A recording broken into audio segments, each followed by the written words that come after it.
Happy mini camp. Cowboys business is booming.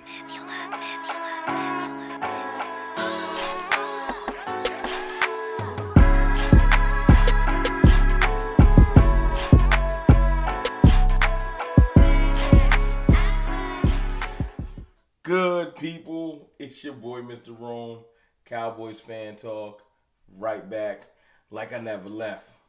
What's up with y'all, man? How y'all doing? Happy mini camp week. 3 days of mini camp, man. Great week, whole lot of tidbits coming out, real things starting to come to fruition. First and foremost, we got our offensive line set like we need it to be. -1. Left tackle, Tyron Smith. Yes, Tyron Smith, as I've been saying. Left guard, Tyler Smith. Then Tyler Biadasz. Would be Zach Martin. They've been letting Josh Ball get there, but it will be Zach Martin. Will be Terrence Steele when he gets back. Now, we got news today that Terrence Steele won't probably be ready for the beginning of a training camp. That's a big thing. Keep an eye on that. That means we might start the year without Terrence Steele. I don't want them to rush him back, take his time, so we need to have a plan for right tackle. And Matt Waletzko might be that fill-in. I got faith in Waletzko. I feel like he showed some good things last year, but his injuries caught up to him. So let's just see what Waletzko does. That name's hard to say. I got faith in him. I think we should have contingency plans for everyone going down because this is football. People go down. But I feel like you should put Matt Waletzko over there because the left side will be super strong with Tyler Smith, Tyron Smith, and Biadasz, Zach Martin. I mean, you have one hole. You start moving everybody else around, putting Tyron on the right, and I just think it's too much movement. One place to help out is a lot easier than covering 2 or 3 different places. That's just me. Also today, we got a full load of players back in practice.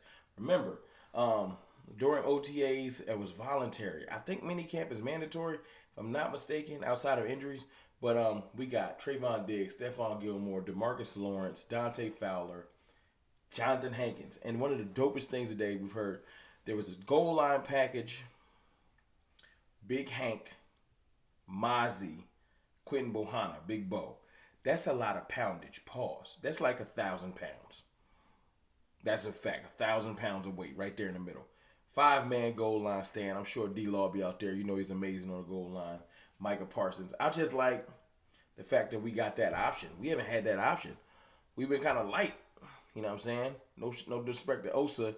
And Neville just ain't shown it yet. Even though I heard today Neville played a little bit better. It's something about the possibility of getting cut. Makes you play a little harder. No disrespect to Neville. I really want everybody to ball out. But at the end of the day, it's almost 90-man roster. It's going to get cut down. We're going to see who gets retained in the practice squad. But we will get the cut videos and stuff later. It's just good to see that everyone was back. Tight end Luke Schoonmaker. We heard about him having a boot on his foot.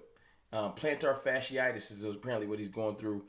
It's a precautionary thing. You can play through that. It's painful. But I hate that when a rookie comes in hurt. Sometimes you stay nicked up throughout the year. But luckily, he's not our starting tight end. Jake Ferguson is. Right now, Schoonmaker looks the part. Hopefully he can play the part, but we don't need him to play the part. We have a starting tight end, Jake Ferguson, who I think is about to take the next step. Schoonmaker just got to get in where he fit in. You know what I'm saying? Now, if he breaks out, that's a plus for us. But I feel like Jake Ferguson's going to break out, and that's all I'm worried about. Kicker Tristan Vizcaino. I think he went 9 for 9 today. No misses. Hit from 55, 44, multiple other spots, but first day, perfect. And you want your kicker to go. You want this to become a non-story. I'm talking about kicker way too much. Don't y'all agree? Talking about kicker way, way, way too much. But it's good that he had a perfect day. Who else I want to talk about? Deuce Vaugn. I haven't made my solo Deuce Vaugn video, and I think that's coming. I got nothing but faith in Deuce Vaugn. I feel like he definitely is going to be a big part of this team. I just don't want to do what I did to Tolbert last year. I think that's why I've been kind of falling back on putting I got Deuce balling. I talked about it in my live stream. I got him getting like 700 yards. Um, but I want it to be more so everything that we give him is a plus. I got Tony Pollard balling. Rojo's going to be a big part of this thing. I just feel like Deuce needs to be out there, go out there, mind free, ball out, do what he can, show his abilities. But we don't need to be leaning on him like, yo, we need Deuce to be Zeke. That ain't fair to him. I'm talking about early on Zeke. You know what I'm saying? Now, if he comes out and shuts me up and just balls out, I'll give him all the praise in the world because I want Deuce to ball. I want him to go out there. I want him to get busy.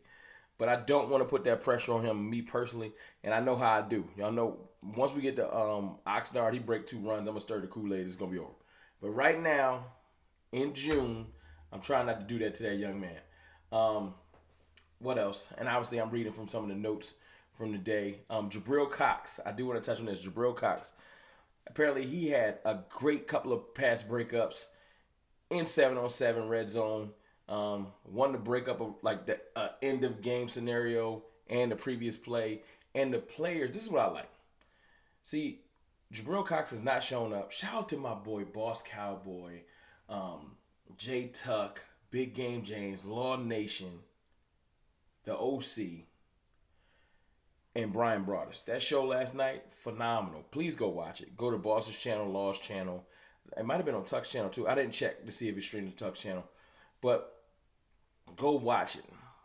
Phenomenal interview. Shout out to Brian Broadus for being open, being honest. Well wishes and speedy recovery. He had heart surgery today. And I know it was a little bit of turmoil with that, but I'm glad that such a great interview was able to happen. They was talking it up. They was being open. A lot of great nuggets from that. Just go listen. Go listen. Phenomenal interview from my brothers. They're always killing it. And Brian touched on Jabril Cox, saying he just hasn't been in the right place where he needs to be. He's been favoring that knee since the injury. He just ain't been right. And we learned from Michael Gallup that sometimes that next year after that ACL, everybody ain't Adrian Peterson. You don't come back instantly, you know. But to hear that he's playing more freely, maybe not thinking about that knee as much, it takes some time. And to hear he has 2 pass breakups. Now, this is 7-on-7. This is mini camp. His pads ain't on yet. And that's when you might get back in your head and not be able to perform like we want you to. But it's just good to hear. It's good to hear. I'm rooting for Jabril Cox because that will give our linebacker depth even more. Because I've been beating the drum for a veteran linebacker, but we'll see how that goes. So great first day in mini camp. Like I said, man, like I always say, y'all guys let me know what I missed because I always miss something. And there's a story floating around right now. Take this with a grain of salt. Don't get hyped. Y'all know I would want it, but the Cowboys have been linked to Dalvin Cook. I'm calling cap. They like to link us to every player. I don't know. I'm gonna have to see it. Would I love it? Yes. Don't trip. But I'm not putting in no thumbnail. I'm not bragging about nothing until I get some legitimate, like a different type of source. Until then, y'all can get excited about the what ifs. It's your boy, Mr. Rome, man. Day 2 of minicamp tomorrow. I'll holla.